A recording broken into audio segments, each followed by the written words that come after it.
কে কাকে সরাবে?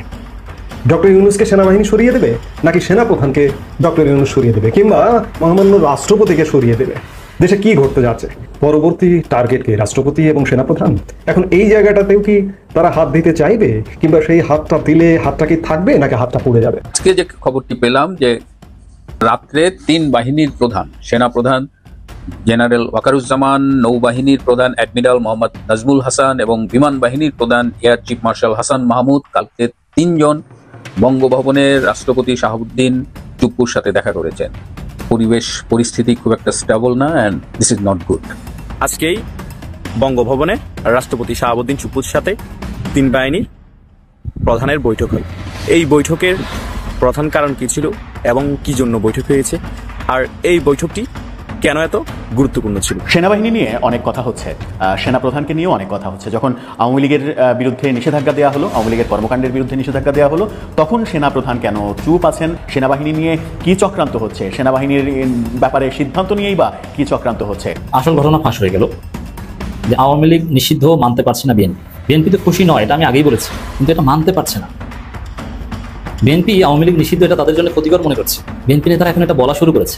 সরকারের মধ্যে স্পষ্টত একটা বিভক্তি দেখা দিয়েছে। জামাতকে কেন্দ্র করে মাহফুজ আলমের বক্তব্য সব কিছুর মধ্য দিয়ে এখন সরকারের মধ্যে বিভক্তি স্পষ্ট, আর সেই বিভক্তির বিষয়টি প্রতিফলিত হয়েছে প্রধান উপদেষ্টা প্রেস সচিব শফিকুল আলমের কণ্ঠে। ভিগোরাস ড্রাগন ফাইটার জেট, আর মজার বিষয় হচ্ছে এই বিমানটা চীনের তৈরি। এই মুহূর্তে চীনের যুদ্ধ বিমানের বাজার, অস্ত্রের বাজার আবার চাঙ্গা কেন? আচ্ছা দেখেন ঘটনা কি এই বিমান। আর সবচেয়ে সুখকর বিষয় হচ্ছে, আমিও মনে করি আমাদের এরকম 26টা না, আমাদের 260টা বিমান দরকার। টাকা লাগলে আমরা বিশ্বব্যাংক থেকে লোন নেবো, IMF থেকে লোন নেবো, প্রবাসীরা আমরা দেবো। সামরিকভাবে শক্তিশালী থাকতে হবে। আপনার পাকিস্তান ভারতের এই সংঘাতে আলোচনায় আসা যে ট্রান্সি ভিগোরাস ড্রাগন ফাইটার জেট কেনার সিদ্ধান্ত নিয়েছে বাংলাদেশ। আজকে আপনি বেশ কয়েকটা গণমাধ্যমে নিশ্চয়ই এই নিউজটা দেখছেন। রহমতুল্লাহ, সবাই কেমন আছেন? আশা করি সবাই অনেক অনেক ভালো এবং সুস্থ আছেন। সবাইকে স্বাগতম জানাচ্ছি আমাদের আরেক নতুন ভিডিওতে। প্রতিদিনের মতো আমি আপনাদের সিরিয়াস ফারুকি আবারও চলে আসলাম নতুন একটা ভিডিও নিয়ে। দর্শক, আজকের ভিডিও টাইটেল এবং থাম্বনেল দেখে ইতিমধ্যে বুঝতে পেরেছেন আজকের ভিডিওটা কতটা গুরুত্বপূর্ণ হতে চলেছে। দেশে যে রাজনৈতিক চলমান অস্থিরতা, দেশে যে রাজনীতির যে চলমান বিষয়টা চলতেছে, তারই ধারাবাহিকতা আজকের ভিডিওটা। আপনারা সবাই তোমাদের ভিডিওর শুরুতেই বেশ কিছু অংশ বিশেষ দেখে বুঝতে পেরেছেন আজকের ভিডিওটা কতটা গুরুত্বপূর্ণ হতে চলেছে। তাই আমি এই বিষয়টা নিয়ে আর বেশি বিস্তারিত বলবো না, কারণ বিস্তারিত বলতে গেলে ভিডিওটা অনেক লম্বা হয়ে যাবে। তাই সংক্ষেপ আকারে ক্ষেত্রে আপনাদেরকে মূল আলোচনা নিয়ে যাচ্ছি। তার আগে আপনাদেরকে ছোট্ট একটি অনুরোধ জানিয়ে রাখতে চাই, যারা ফারুকি অনলাইন ইউটিউব চ্যানেলটিতে এখনো নতুন আছেন, প্লিজ দয়া করে আমাদের চ্যানেল সাবস্ক্রাইব করে সাথে থাকবেন। যারা ইতিমধ্যে সাবস্ক্রাইব করেছেন তাদেরকে অসংখ্য ধন্যবাদ। দর্শক, আর বেশি কথা না পারে আমরা সরাসরি ভিডিওর বাকি অংশগুলো একটু ধারাবাহিকভাবে একটু বিস্তারিত দেখে নেব। সবাইকে অনুরোধ করব ভিডিওর টার্গেট কে রাষ্ট্রপতি এবং সেনাপ্রধান। আপনারা খেয়াল করে দেখবেন যে বিগত সরকারের সময়ে শীর্ষ পদে দায়িত্বপ্রাপ্ত যতগুলো পদে ছিলেন যারা, তাদের সবাইকে কিন্তু অপসারণ করা হয়েছে। ধরুন বাহিনী প্রধান, বিশেষ করে র্যাব প্রধান, বিজিবি প্রধান, পুলিশ প্রধান, এমনকি মন্ত্রিপরিষদ সচিব, সব পদ কিন্তু চেঞ্জ হয়েছে, কিন্তু সেনাপ্রধানকে এখনো পর্যন্ত চেঞ্জ করতে পারেনি। এখন এই জায়গাটাতেও কি তারা হাত দিতে চাইবে, কিংবা সেই হাতটা দিলে হাতটা কি থাকবে নাকি হাতটা পড়ে যাবে? কে কাকে সরাবে? ডক্টর ইউনূসকে সেনাবাহিনী সরিয়ে দেবে, নাকি সেনাপ্রধানকে ডক্টর ইউনূস সরিয়ে দেবে, কিংবা মহামান্য রাষ্ট্রপতিকে সরিয়ে দেবে? দেশে কি ঘটতে যাচ্ছে এমন প্রশ্ন কিন্তু ডালপালা মেলছে। তো কাজেই এখন আসলে দেখার বিষয়, এর মধ্যে অনেকগুলো ঘটনা ঘটে গেছে। সেনাপ্রধান জেনারেল ওয়াকারুজ্জামানের মার্কিন যুক্তরাষ্ট্র সফরে যাবার কথা ছিল 11 মে, সেটি বাতিল হয়ে গেছে।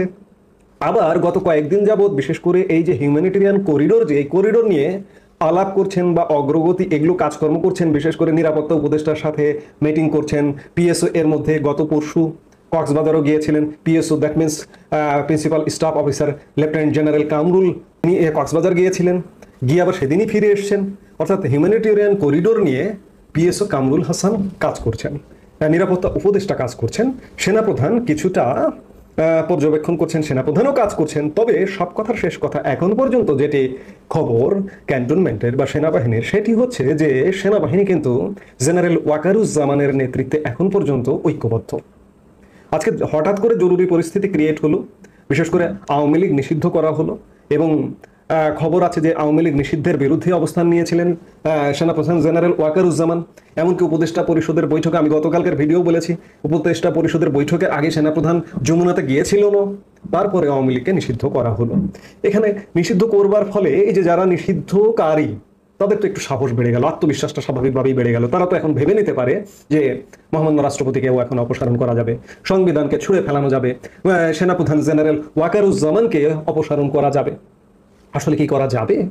এই জায়গায় সব জায়গায় তো আসলে হাত দিতে হয় না। সব জায়গায় হাত দিলে, কোনো কোনো জায়গায় হাত দিলে হাতটা তো পুড়ে যেতে পারে।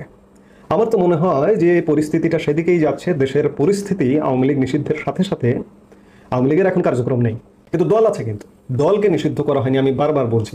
তো সেই জায়গায় এখন যদি বর্তমানে যারা সরকারের দল কিংবা যারা সরকারপন্থী দেশে বিদেশে সমর্থক আছেন, তারা ডক্টর ইউনূসকে দিয়ে সেনাপ্রধান জেনারেল ওয়াকারকে অপসারণ করতে চান বা অবসরে পাঠাতে চান বা যে কোনো একটা ব্যবস্থা, অর্থাৎ তাকে পদ থেকে সরিয়ে দিতে চান, এই উদ্যোগটা নিলে কি হবে? তখন আসলে কে কাকে সরিয়ে দেবে? আমি বারবার একটু আগে যে কথাটা বললাম যে সেনাবাহিনী কিন্তু ঐক্যবদ্ধ জেনারেল ওয়াকারুজ্জামানের নেতৃত্বে এখন পর্যন্ত সেনাবাহিনীর মধ্যে অন্ততপক্ষে কমান্ড ব্রেক করেনি যে আমরা জেনারেল ওয়াকারুজ্জামানকে মানি না বা জেনারেল ওয়াকারুজ্জামানের বিরুদ্ধে অভ্যুত্থান করব, এমনটা কিন্তু এখন পর্যন্ত এই খবরটা নেই। তো সেই জায়গায় ডক্টর ইউনূস যদি এই ধরনের ঘটনা ঘটাতে চান, এমনকি মহামান্য রাষ্ট্রপতিকেও যদি অপসারণ করতে চান, তাহলেই কিন্তু আমি বারবারই বলছি যে দেশের পরিস্থিতি কিন্তু পাল্টে যাবে। সেনাবাহিনী গত 9 মাস যাবৎ দেশের একটা বৃহৎ অংশ সেনাবাহিনী ক্ষমতা নিক বা ক্ষমতায় আসুক বা দেশে এই যে অচল অবস্থা এগুলো দূর করবার জন্য খুব গুরুত্বপূর্ণ একটা ভূমিকায় আসুক, কিন্তু সেগুলো, সেই আশা, জনগণের সেই আশার বুড়ে বালি, আশা পূর্ণ হয়নি। কিন্তু এবার হয়তো পূর্ণ হয়ে যেতেও পারে, কারণ জেনারেল ওয়াকারকে যদি সরাতে চায় ডক্টর মোহাম্মদ ইউনূস, কিংবা শুধু জেনারেল ওয়াকার নয়, মহামান্য রাষ্ট্রপতিকেও যদি সরাতে যায়, তাহলেও পরিস্থিতি পাল্টে যেতে পারে। দেশের এখন যে একটি শাসন কাঠামো দেখছি, কি হয় বা কি পরিবর্তন আসে কিনা সেটিও ঘটতে পারে, ঘটে যেতে পারে।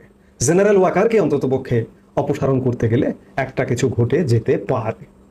গতকাল রাত্রে 3 বাহিনীর প্রধান, সেনাপ্রধান জেনারেল ওয়াকারুজ্জামান, নৌবাহিনীর প্রধান অ্যাডমিরাল মোহাম্মদ নাজমুল হাসান এবং বিমান বাহিনীর প্রধান air chief marshal Hasan Mahmud কালকে 3 জন বঙ্গভবনের রাষ্ট্রপতি শাহাবুদ্দিন চুপ্পুর সাথে দেখা করেছেন। নিরাপত্তার দায়িত্বে থাকা একটি সূত্র নিশ্চিত করেছে যে তারা গিয়েছিলেন এবং তারা সচরাচর অন্যদিন যেমন থাকে তার থেকে কালকে তাদের গম্ভীর অবস্থায় দেখা গেছে। মানে দেখে মনে হচ্ছিল সামথিং সিরিয়াস।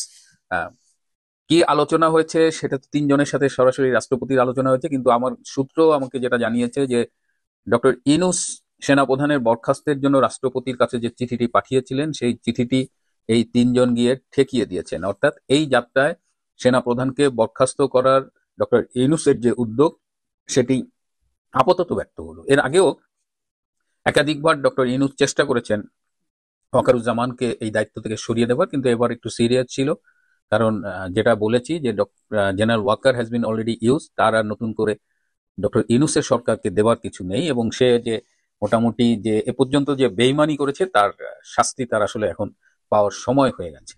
তো এটুকু আমি জানতে পেরেছি। আর এই বৈঠকের পরে বঙ্গভবনে সেনা প্রহরা আরো জোরদার করা হয়েছে। আমরা প্রথম থেকেই দেখে আসছি যে রাষ্ট্রপতি এবং সেনাপ্রধানের মধ্যে এক ধরনের যোগাযোগ কাজ করছে, এবং যখনই সেনাপ্রধান কিংবা রাষ্ট্রপতি চাপের মুখে পড়ে তখনই তারা পারস্পরিক সহযোগিতার হাত বাড়িয়ে দেন। এবং এর আগে অতীতেও আমরা দেখেছি যে ডক্টর ইউনূস সরকারের পক্ষ থেকে বা কখনো কখনো এই ছাত্রদের সকল কিছু টোকাই নেতা আছে, তারা যখন বিভিন্ন ভূমিকা নেয় যে বঙ্গভবন ঘেরাও করতে হবে, রাষ্ট্রপতি পদত্যাগ, আজকাল তারা সেনাপ্রধানের সাথেও মাঝে মধ্যেই লাগতেছে, রাজপথে স্লোগান উঠতেছে হাসনাত না ওয়াকার, আবার হাসনাত সেনাপ্রধানের বিরুদ্ধে স্ট্যাটাসও দেয়। So things are happening. তো এই সব পরিস্থিতিতে আমরা দেখেছি যে সেনাপ্রধান আর রাষ্ট্রপতি এক ধরনের যোগাযোগ মেনটেন করে তাদের উপরে আসা চাপগুলো সামলাচ্ছেন। তো এইবার যে চাপটা এসেছে সেনাপ্রধানের উপরে, এটা বেশ জোরে সোরে এসেছে। এর পাশাপাশি আরেকটা খবর শোনা যাচ্ছে যে সব ক্যান্টনমেন্টে সবাইকে খুব হাই অ্যালার্টে রেখেছেন সেনাপ্রধান জেনারেল ওয়াকার, এবং এটাও বলা হচ্ছে যে এমন একটা অ্যারেঞ্জমেন্ট করা হয়েছে যেন সেনাপ্রধান বলবার 10 মিনিটের সাথে সাথে ক্যান্টনমেন্টের সবাই যেন অন ডিউটিতে চলে আসতে পারে আর কি। আসল ঘটনা ফাঁস হয়ে গেল যে আওয়ামী লীগ নিষিদ্ধ মানতে পারছে না বিএনপি। বিএনপি তো খুশি নয়, এটা আমি আগেই বলেছি, কিন্তু এটা মানতে পারছে না। বিএনপি আওয়ামী লীগ নিষিদ্ধ এটা তাদের জন্য ক্ষতিকর মনে করছে। বিএনপি নেতারা এখন এটা বলা শুরু করেছে। দর্শক, সমকালের রিপোর্ট, আওয়ামী লীগ নিষিদ্ধের ইস্যু নির্বাচন বিলম্বের সংখ্যা বিএনপির। এর মানে নির্বাচন বিলম্ব হয় এমন কিছু কি বিএনপি মানতে পারে না? তাহলে আওয়ামী লীগ নিষিদ্ধের ইস্যুটা নির্বাচন বিলম্বের সংখ্যার মানে এটা মানতে পারছে না। এই যে আমি আর আগে ব্যাখ্যা দিয়েছি যে বিএনপি যেটা বলেছে যে আমরা আনন্দিত, স্টেটমেন্ট দিয়েছে মির্জা ফখরুল, আমরা খুশি, সরকারকে সাধুবাদ জানাই, এগুলো যে ভুয়া, এটা উপরে খুশি, কিন্তু ভিতরে ভিতরে যে এরা অসন্তুষ্ট, মানতে পারছে না। ক্লিয়ার? সমকালের রিপোর্টের মধ্য দিয়ে আসলে আমরা বিশ্লেষণ করি যে আওয়ামী লীগ নিষিদ্ধ মানতে পারছে না বিএনপি। আসল ঘটনা ফাঁস। বিএনপি তাদের জন্য ক্ষতিকর মনে করছে। কোনো হটকারী সিদ্ধান্তে না জড়িয়ে রাজনীতিতে গণতান্ত্রিক ও আইনি প্রক্রিয়া থাকবে বিএনপি। মানে আওয়ামী লীগ নিষিদ্ধ একটা হটকারী সিদ্ধান্ত, এটাই বুঝিয়েছে। এই জন্য আওয়ামী লীগ নিষিদ্ধের দাবিতে গড়ে ওঠা আন্দোলনে সরাসরি জড়ায়নি দলটি। কারণ সেই আন্দোলন তো সফল হয়েছে, এর মানে ওই সফলের পরে যেটা হয়েছে সেটা হটকারী সিদ্ধান্ত, তাই তো? সরকার প্রশাসনিক আদেশের পরিবর্তে আইনি প্রক্রিয়া গুরুত্ব দিয়ে বিভিন্ন ইস্যু সমাধানে আগের অবস্থান অনড় তারা। আচ্ছা, তাহলে এই প্রশাসনিক সিদ্ধান্তে যে আওয়ামী লীগ কার্যক্রম নিষিদ্ধ হয়েছে এটাকে স্বাগত জানিয়েছেন কেন? এটাকে আনন্দ প্রকাশ করেছেন কেন? শহীদুদ্দিন চৌধুরী এনে বলেছে যে আমরা এটাই চেয়েছিলাম? মানে আপনার প্রতারক, মিথ্যা কথা বলেন, দান্দাবাজি করেন। এই জন্য আওয়ামী লীগের যাবতীয় কার্যক্রম নিষিদ্ধ রাখা অন্তর্বর্তী সরকারের ঘোষণাকে সঠিক বলে জানিয়েছেন দল। মানে মিল নেই, কোনো একটা অঙ্গের সাথে আরেকটা কন্ট্রাডিক্টরি। আন্দোলনের সরকারকে উদ্যোগে সাধুবাদ জানালো বিএনপি নেতারা আগামী জাতীয় সংসদ নির্বাচনে বিলম্ব আশঙ্কা। সাধুবাদ জানালেও, এই line I repeat this line, আন্দোলন ও সরকারের উদ্যোগকে সাধুবাদ জানালো বিএনপি নেতারা আগামী জাতীয় সংসদ নির্বাচন বিলম্বের আশঙ্কা করছেন। এর মানে সাধুবাদ জানালেও তারা মনে মনে অখুশি, মানতে পারছে না। কারণ নির্বাচন বিলম্ব হলে এর চাইতে খারাপ কিছু তার বিএনপির জন্য হতে পারে না, তাই না? তারা মনে করছে বিচার শেষ না হওয়া পর্যন্ত কি নির্বাচন হবে না? বুঝতে পারছেন? এর মানে তাহলে বিএনপি কি চেয়েছিল? যে এক্সিকিউটিভ অর্ডার নিষিদ্ধ হবে না, বিচার হবে না, কিছু না, আওয়ামী লীগের মতো থাকবে, নির্বাচন করবে, বিরোধী দল হবে। বিএনপি চেয়েছিল এটা হচ্ছে বিএনপির আসল অবস্থা। রাষ্ট্রপতি অবসান, সংবিধান বাতিলের মতো একের পর এক ইস্যু সৃষ্টি করে গণতান্ত্রিক অবস্থায় ফিরিয়ে নেওয়ার প্রক্রিয়াকে বাধাগ্রস্ত করা হতে পারে। তবে কোনো কারণে নির্বাচন প্রক্রিয়া বিলম্বিত করার প্রক্রিয়া সম্মতি জানাবে না বিএনপি। আচ্ছা, বিএনপি সম্মতিতে কিছু হয়? এই যে আওয়ামী লীগ নিষিদ্ধ, শাহবাগে থেকে বিএনপি সম্মতি ছিল কিন্তু সফল হয়েছে না, ওইরকম হ্যাঁ নিশ্চিত চুপ্পুকে সরানো হবে, এই দাবিতে আন্দোলন হবে, অবরোধ হবে, নতুন সংবিধানের দাবিতে আন্দোলন হবে, অবরোধ হবে, তখন এগুলো হবে, এই সামনে হবে, কিছুদিন পর হবে। তখন আপনারা কি করবেন? দর্শক, তখন আপনার সম্মতি দিবেন না, কিন্তু হয়ে যাওয়ার, যেমন চুপ্পুকে সরানো তো আপনাদের সম্মতি থাকবে না, কিন্তু চুপ্পু সরে যাওয়ার পর তখন বলবেন যে না ঠিক আছে, আমরা এটাই চেয়েছিলাম, আমরা গোপন বৈঠক করেছিলাম যে চুপ্পুকে সরানো উচিত, কিন্তু এতদিন বলিনি। বলবেন তো এইটা, আপনাদের সম্মতি ধরছেন। সারা দেশে মানুষ ভোট দিতে উদ্গ্রীব বলে জানিয়েছে বিএনপি স্থায়ী কমিটির সদস্য আলাদা, এটা চাপাবাদী। ভোট দেওয়ার ক্ষেত্রে মানুষ এখন ভোট দেওয়ার পরিবেশই নাই, ভোট দিবে কিভাবে? তারা রোডম্যাপ চান। আওয়ামী লীগ নিষিদ্ধের দাবিতে যেমন আন্দোলন হয়েছে তেমন নির্বাচন রোডম্যাপের জন্য হতে পারে। কি আন্দোলন করবে? নির্বাচনের রোডম্যাপের দাবিতে আন্দোলন করেন না দেখি, একটু রাজপথে নামেন না দেখি, আপনাদের ডাকে কে সারা দেয়? আওয়ামী লীগ নিষিদ্ধের দাবিতে আন্দোলনে তো সবাই সারা দিয়েছে, নির্বাচনের রোডম্যাপ দাবিতে আপনারা আন্দোলন করেন দেখি কে যায়। বিরোধ থাকলে করেন না, কেউ যাবে না। নাম প্রকাশে অনিচ্ছুক আরেকজন স্থায়ী কমিটির সদস্য সমকালকে বলেন, দিস ভেরি ইম্পর্টেন্ট। এর মানে বিএনপির অবস্থান কি, এটা নাম প্রকাশ করে স্থায়ী কমিটির সদস্যরাও বলতে পারেন না, মানে এতটা ধোঁয়াশার মধ্যে আছে, এই কারণে নাম প্রকাশে অনিচ্ছুক। আওয়ামী লীগের বিচার করতে কতদিন লাগবে? বিচার শেষ না হওয়া পর্যন্ত কি নির্বাচন হবে না? মানে এই নিষিদ্ধটা মানতে পারছে না। এই যে আইন সংশোধন, বিচারের উদ্যোগ, এটা মানতে পারছে না। যে বিচারের উদ্যোগ নিলো, এখন বিচারের আগে তো নির্বাচন হবে না, এখন কি হবে? বিএনপি সিরিয়াসলি এটা মানতে পারছে না। কোনো পক্ষ যদি এমন দাবি তোলে বিচার কার্যক্রম শেষ না হওয়া পর্যন্ত নির্বাচন হবে না, তাহলে কি সরকার তাও মেনে নেবে? এটা দাবিতে তুলছে ভাই, কোনো পক্ষ, মানে এটা তো তোলা হয়েছে আওয়ামী লীগের বিচার আগে নির্বাচনের নামও নেবেন না, সেখানে ফাঁসির আগে নির্বাচনের কথা বলবেন না, এটা তো অলরেডি বলা হয়েছে। এই অবস্থা যদি বিএনপি নির্বাচনের দাবিতে রাজপথে নামে, তাহলে দেশের আইন শৃঙ্খলা পরিস্থিতি কোথায় গিয়ে দাঁড়াবে? কিছু হবে না। বিএনপি রাজপথে নামার অনুরোধ রাখে না।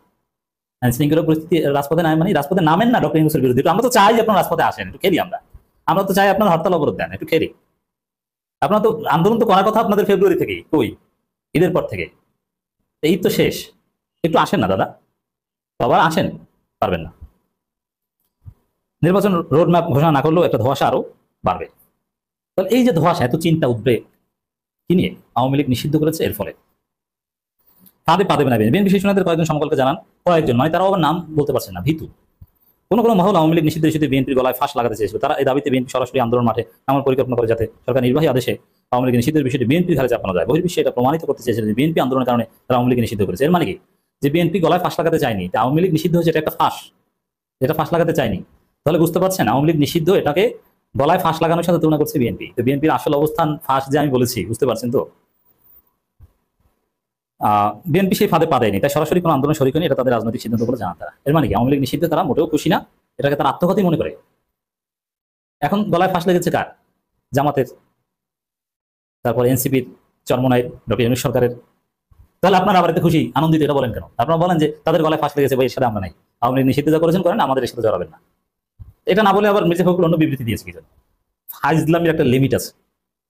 নেতারা মনে করেন 5 আগস্ট ছাত্র জনতার অভ্যুত্থানের পর একের পর এক মব জাস্টিস সৃষ্টি করা হচ্ছে, এর অন্যতম কারণ নির্বাচন প্রক্রিয়া বিলম্বিত করা, দেশে সাংবিধানিক শূন্যতা সৃষ্টি। ওর বাবার সাংবিধানিক, তখন সংবিধানকে আমি লাথি মারি, এই মুজিববাদী 72 সংবিধান তো আমি মানি না, আর এই সংবিধান নিয়ে আবার সাংবিধানিক শূন্যতা। ভালো চাইলে গণপরিষদ নির্বাচনের মাধ্যমে নতুন সংবিধান চাই, এইসব ফাজলামি সংবিধান জনগণ মানে না। এবং এতে নাকি তৃতীয় পক্ষ সুযোগ নিতে পারে, এটা হচ্ছে আরেকটা ধান্দাবাজি। তৃতীয় পক্ষকে, আরে তৃতীয় পক্ষ দেখুন আপনারা ভারতপন্থী। ফ্রান্স থেকে অনেক টাকা খরচ করে অত্যাধুনিক প্রযুক্তির যুদ্ধ বিমান রাফাল কিনেছিল ভারত সরকার। তত বলছে প্রায় 26টি যুদ্ধ বিমানের দাম ছিল 63,000 কোটি টাকা। 63 কোটি না, 63,000, বুঝতে পারছেন। আর ওই রাফাল বিমান যখন পাকিস্তান চিরা রাইখা দিল পাকিস্তানের যুদ্ধ বিমান দিয়া, দেন ফ্রান্সের এই রাফাল বিমান ব্যবসায় কিন্তু ধস নামছে। প্রশ্ন আসছে যে এই রাফালকে ঠকলো কে? কে বটাই দিল? যেই বিমানটা বটাই দিচ্ছে এটার নাম হচ্ছে J-10C, আর এটার নামটা হচ্ছে J-10C vigorous dragon fighter jet. আর মজার বিষয় হচ্ছে এই বিমানটা চীনের তৈরি। এই মুহূর্তে চীনের যুদ্ধ বিমানের বাজার, অস্ত্রের বাজার আবার চাঙ্গা। কেন? পাকিস্তানের এই এবং ভারতের যুদ্ধের মধ্যে পাকিস্তানের ব্যবহৃত যে যুদ্ধ বিমানগুলো অধিকাংশই চীনা, এবং পাকিস্তান চীনের যৌথভাবে কিছু উৎপাদন করা। তো সেই জায়গাতে রাফাল বিমান J-10C যখন এটারে বড়াইছে, তখন J-10Cর মার্কেট ভ্যালু বাইরে গেল। আচ্ছা দেখেন ঘটনা কি এই বিমান। আর সবচেয়ে সুখকর বিষয় হচ্ছে, আমিও মনে করি আমাদের এরকম 26টা না, আমাদের 260টা বিমান দরকার। টাকা লাগলে আমরা বিশ্বব্যাংক থেকে লোন নেবো, IMF থেকে লোন নেবো, প্রবাসীরা আমরা দেবো। সামরিকভাবে শক্তিশালী থাকতে হবে। আপনার পাকিস্তান ভারতের এই সংঘাতে আলোচনায় আসা J-10C vigorous dragon fighter jet কেনার সিদ্ধান্ত নিয়েছে বাংলাদেশ। আজকে আপনি বেশ কয়েকটা গণমাধ্যমে নিশ্চয়ই এই নিউজটা দেখছেন। তো আমরা একটু এই বিমানটার কি বলা হয়েছে জিনিসগুলো জানি, যেটা কি ভারতের আধুনিক ফাইটার জেটগুলোর মোকাবিলায় 2022 সালে পাকিস্তান এই অত্যাধুনিক ফাইটার জেটগুলো সংগ্রহ করে। আর আমরা যদি দেখি যে আপনার এই J-10C তৈরি করেছে চীনের রাষ্ট্রায়ত্ত চ্যাংদু এয়ারক্রাফট কর্পোরেশন।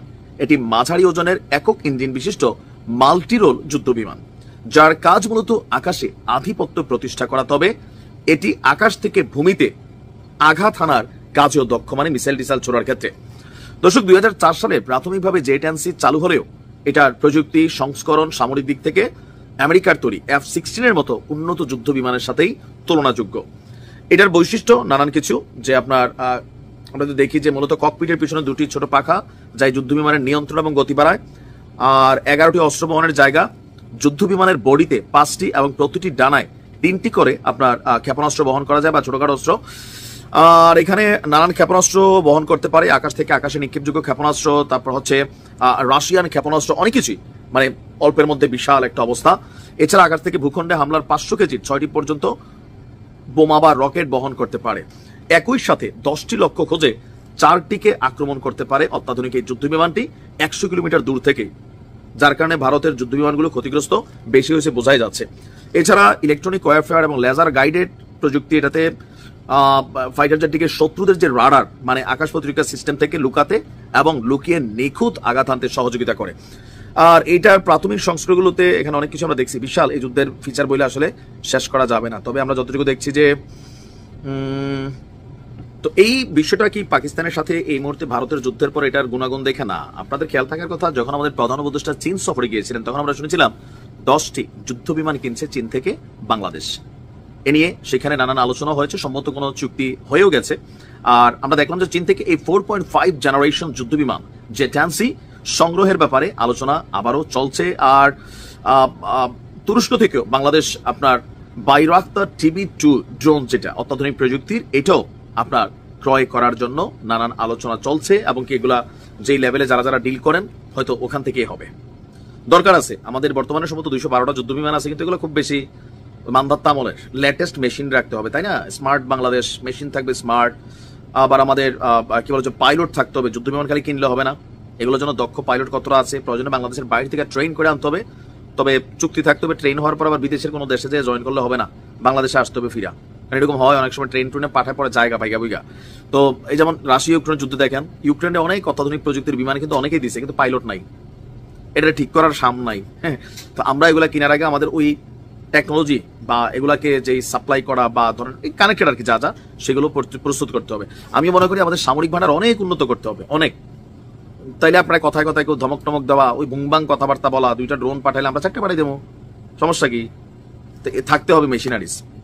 ভালো থাকুন, আসসালামু আলাইকুম। দর্শক, এই বিষয়টা আপনার মূল্যবান মতামত অবশ্যই দ্রুত কমেন্টে জানিয়ে ফেলুন। এতক্ষণ আমাদের চ্যানেলের সাথে থাকার জন্য সবাইকে অসংখ্য ধন্যবাদ জানিয়ে শেষ করবো আজকের ভিডিওটি। ভালো থাকবেন, সুস্থ থাকবেন, আল্লাহ হাফিজ।